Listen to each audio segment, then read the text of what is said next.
After the end of World War II, the world was split into two, East and West.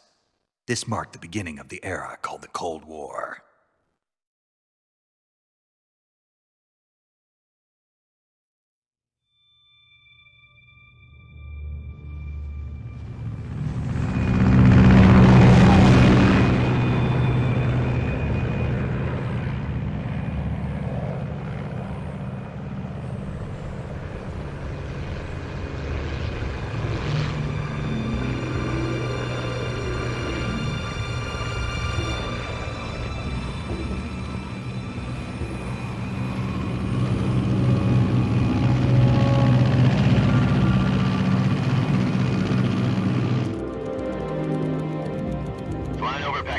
Altitude 30,000 feet.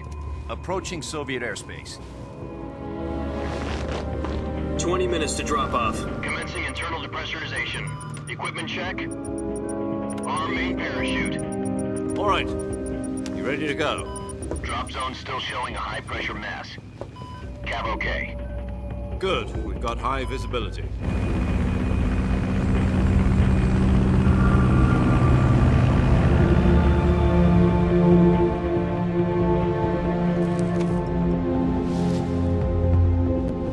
Put out that cigar.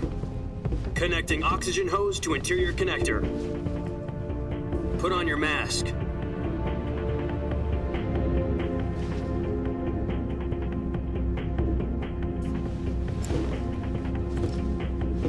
Does this panty waste know what he's doing? Approaching release point. 10 is to drop off. Hey, are you deaf? He said put out the cigar and put on your mask.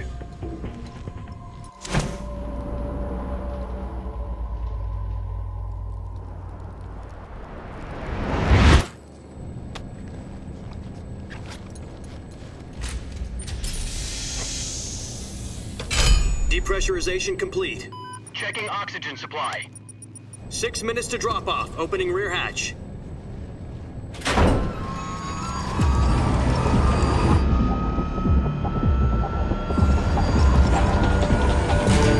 Sunrise.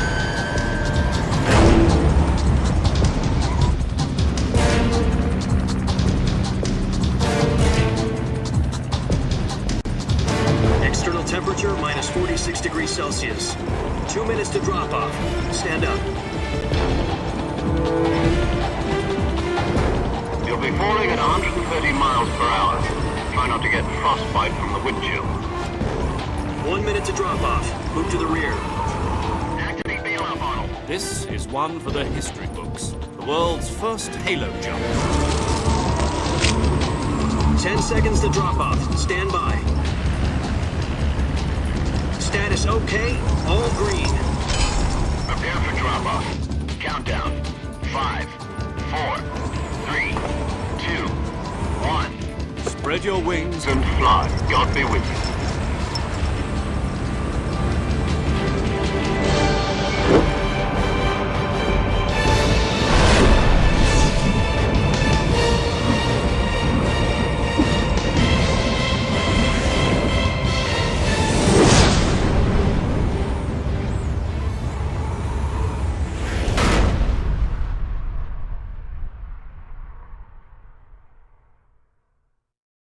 Jack, I've got some important news.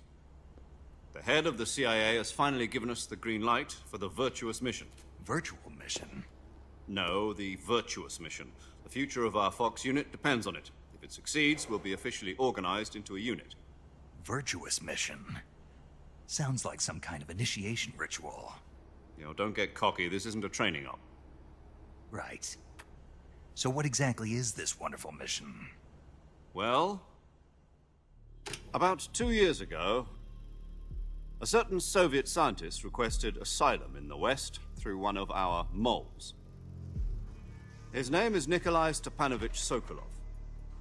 He's head of the OKB 754 Design Bureau, one of the Soviets' top-secret weapon research facilities, and the East's foremost expert on weapons development. Sokolov? Isn't he that famous rocket scientist? The very same. On April the 12th, 1961, the Soviets achieved the first manned spaceflight in history. The Earth was blue, but there was no God. Well spoken. The rocket that carried Yuri Gagarin into orbit was the A-1, known as the Vostok rocket. Sokolov is said to be the man most responsible for the multi-engine cluster used in that rocket. After Gagarin's flight, Sokolov left rocket development to become the head of the newly established Design Bureau. From a lowly technician to head of a design bureau, that's quite a success story, so why do you want to defect? It seems he'd become afraid of his own creations. Afraid? Call it a crisis of conscience. And for that, he left his country and his family behind and went over the fence? Not exactly. One of his conditions was that his family was also to be taken safely to the west. We used a mole to get the family out first, and succeeded in sneaking Sokolov over the Berlin Wall shortly afterwards. I was the one who conducted the operation. The security on the eastern side was still full of holes back then. Then what? We got Sokolov over in one piece, but the whole ordeal had left him exhausted, and we checked him into a hospital in West Berlin. It took him 2 weeks and more than 600 miles to get from the research facility in the Soviet Union to Berlin. He was in no condition to say anything coherent. And it was only a week later that we had something much bigger on our hands. The Cuban Missile Crisis.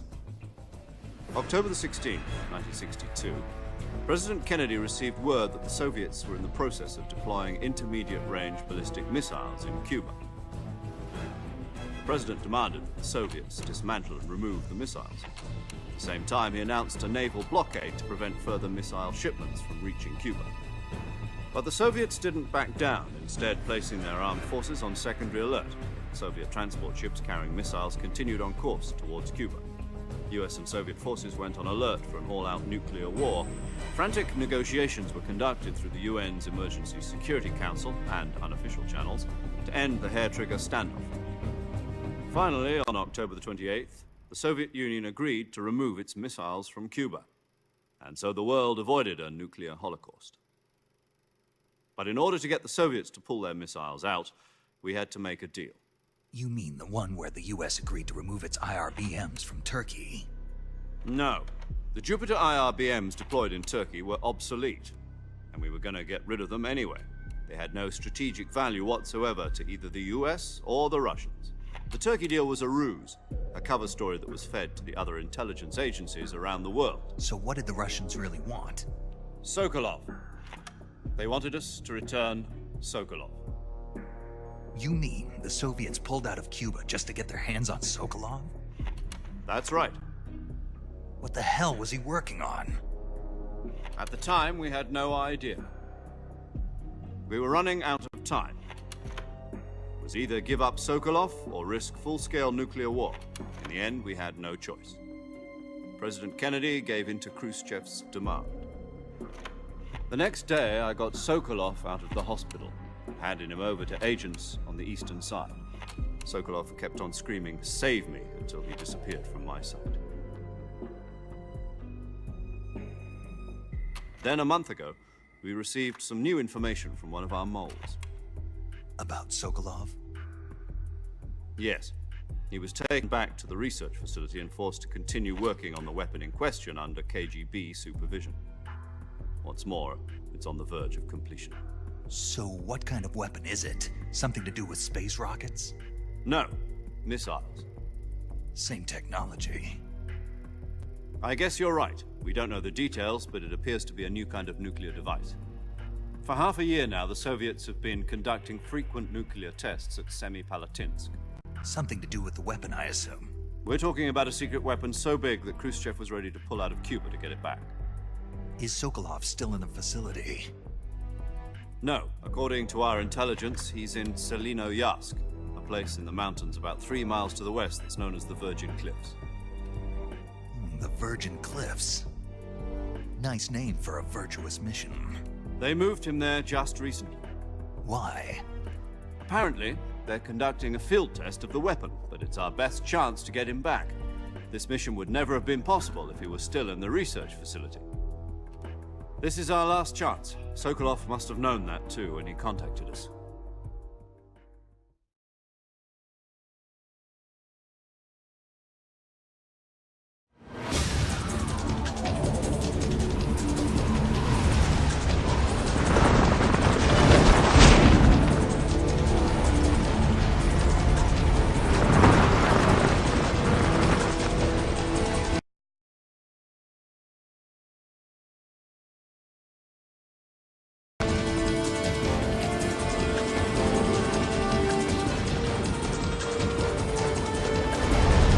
Listen up, Jack. Your mission is to infiltrate Selino-Yask in the Soviet mountains, ensure the safety of Sokolov, and bring him back to the West.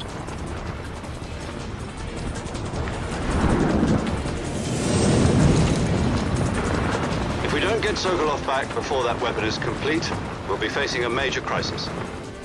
The clock is ticking.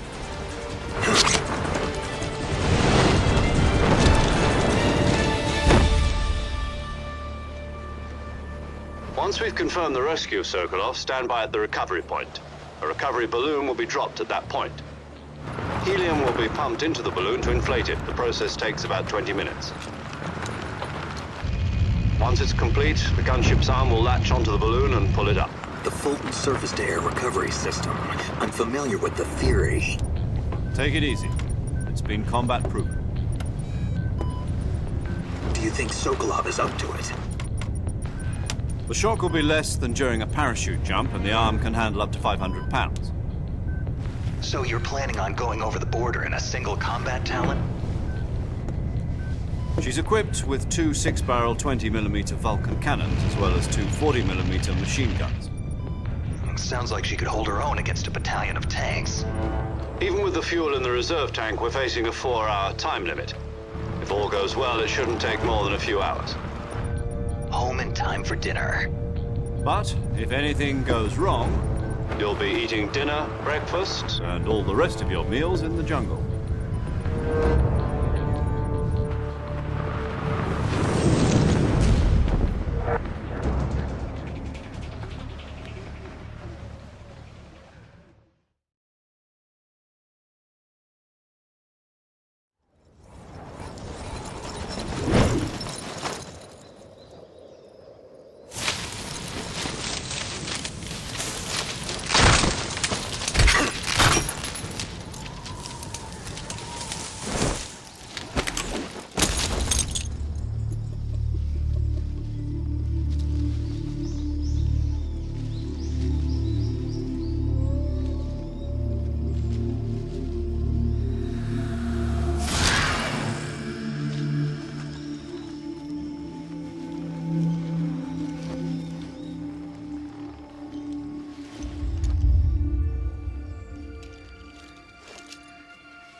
Do you copy?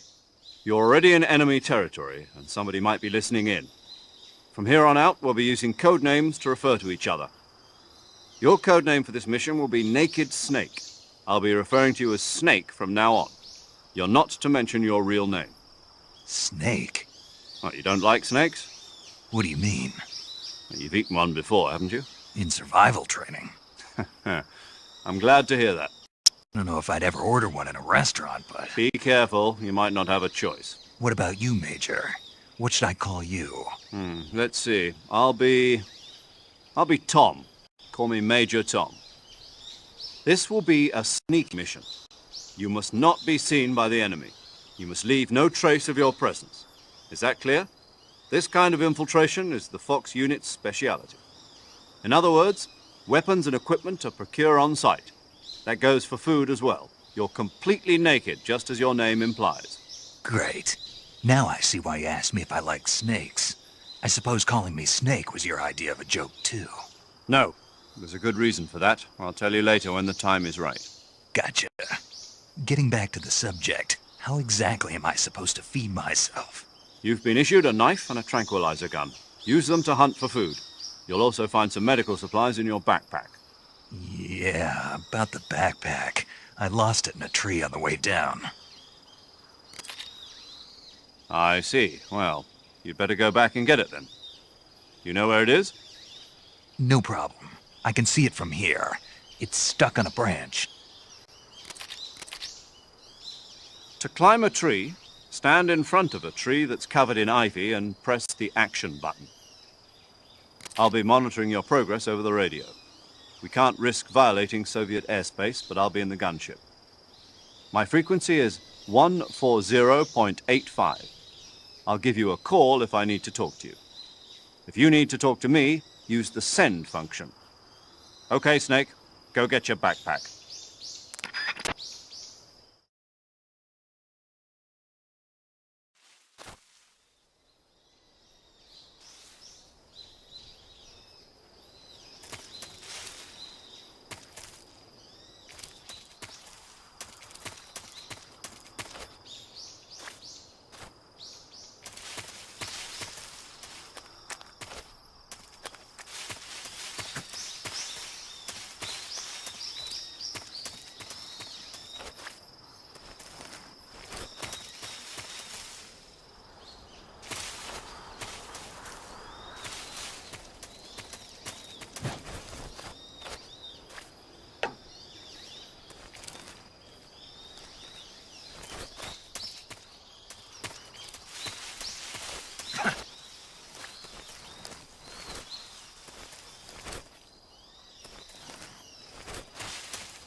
I see you've retrieved your backpack, Snake.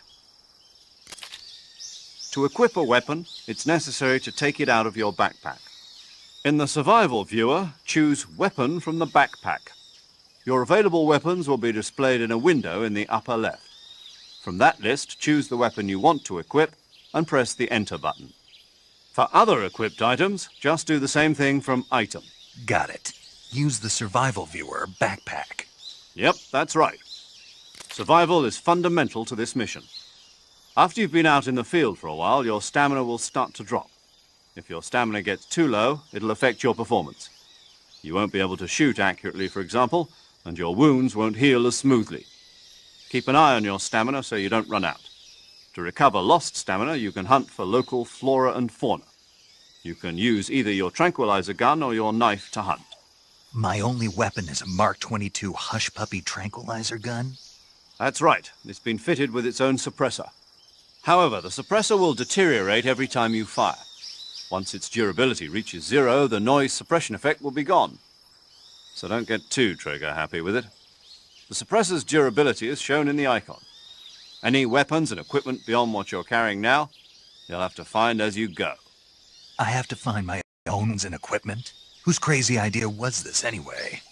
Solo covert actions are standard Fox operating procedure. You can't leave any traces of your presence.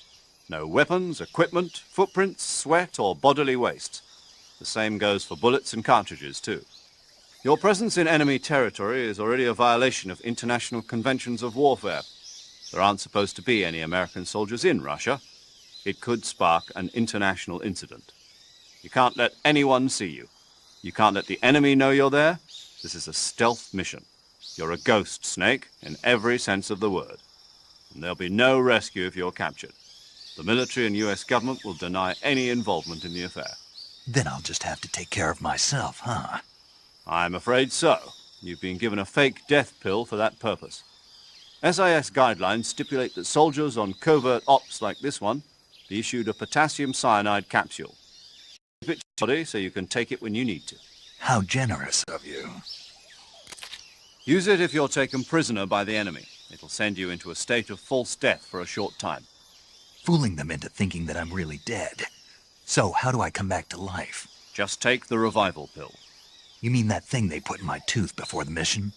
That's the one. But be careful. If you remain in a state of false death for too long, nothing will be able to bring you back. Remember that. I'll keep it in mind. You said this was a solo mission, right? Right. I guess that means I can't count on any reinforcements. Correct. The mission rests entirely in your hands. A real one-man army. Relax. There's a support team ready to back up over the radio. Who? I'll introduce them to you.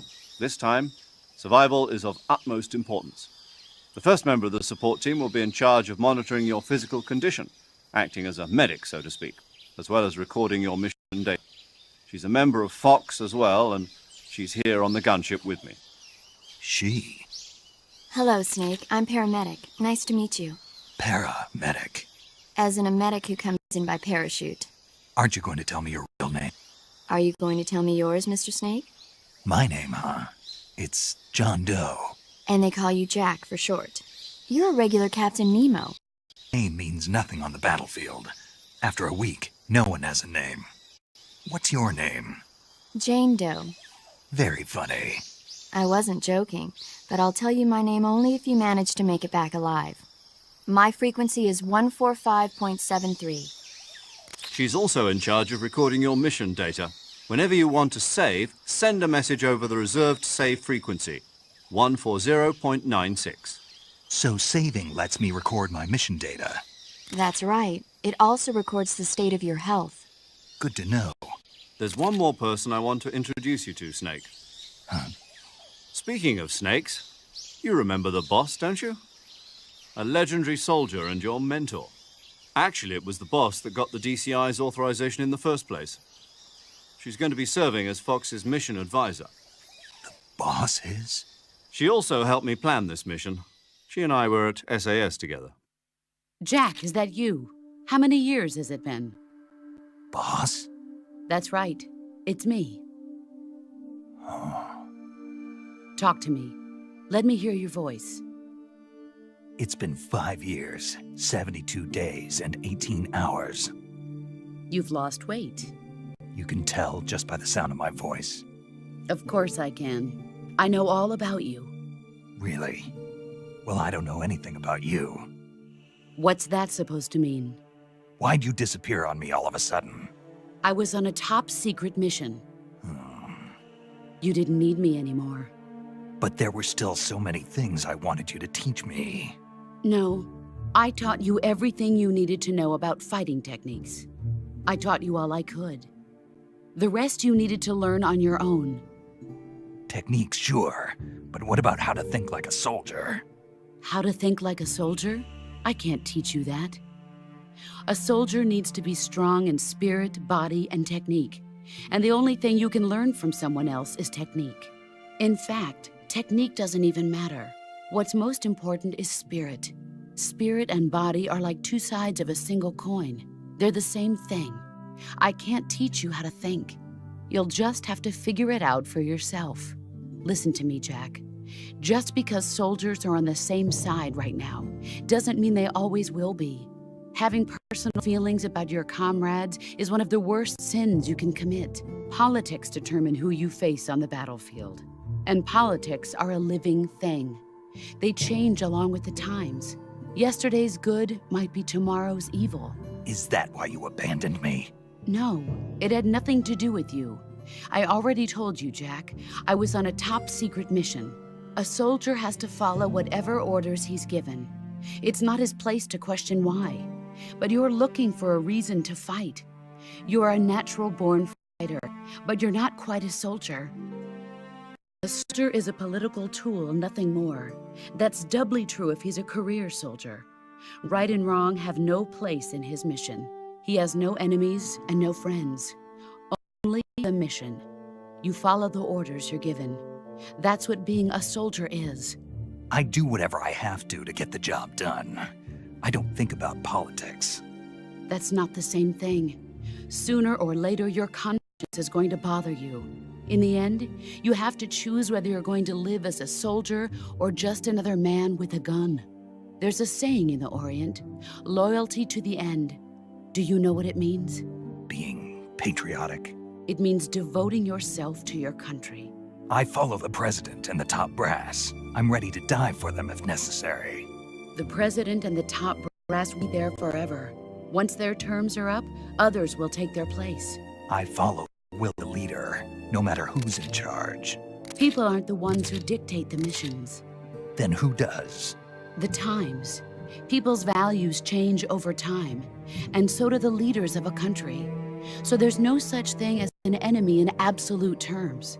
The enemies we fight are only enemies in relative terms, constantly changing with the times. As long as we have loyalty to the end, there's no point in believing in anything, even in those we love. And that's the way a soldier's supposed to think? The only thing we can believe in with absolute certainty is the mission, Jack. All right, but do me a favor. What is it? Call me Snake. Snake. Oh, right. Your codename is Snake. It suits you well. That's right. The legendary unit that the boss put together during World War II was a snake. The Cobra unit, a group of heroes that brought the war to an end and saved the world. As long as you've got a legendary hero backing you up, you'll be fine. Isn't that right, Snake? Yeah, I can't think of anyone else I'd rather have with me. Oh, and one more thing, boss. Yes? It's good to hear your voice again. Same here. After all, who knows if either of us will make it out alive? Snake, you are always best at urban warfare and infiltrating buildings. But this is the jungle. Survival is going to be key. Those CQC techniques I taught you are sure to come in handy. CQC? Close quarters combat, huh?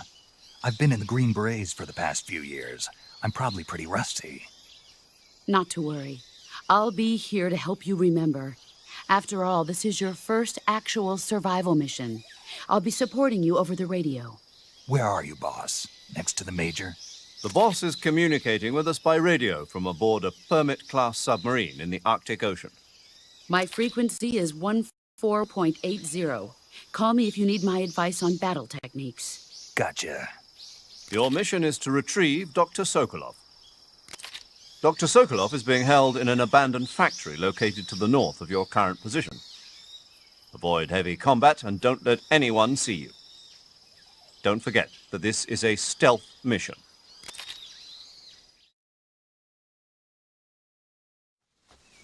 Snake, try to remember some of the basics of CQC.